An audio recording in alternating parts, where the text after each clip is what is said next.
living under the stress of the threat of suicide bombings. I figure I've had probably more than the average person's share of stress, given death of loved ones, having to close down a business I'd built up over 20 years, being retrenched, all those sort of things that many people go through. And I've written a lot about that. I'm a stress and anxiety expert, and I've written a lot about that in my book, Overcoming Financial Stress, which is really a guide on how to deal with stress. But I put all of that in practice when I was working in Kabul in Afghanistan for some time.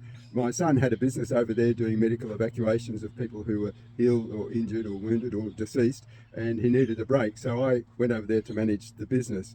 Every day was filled with threats of death. It, Almost everybody I was connected with was experiencing death in some way, and I figured there was probably about 8 ways that I could possibly end up dying and not finishing my time there, including rocket attacks, suicide bombings, machine gunnings, and all the rest.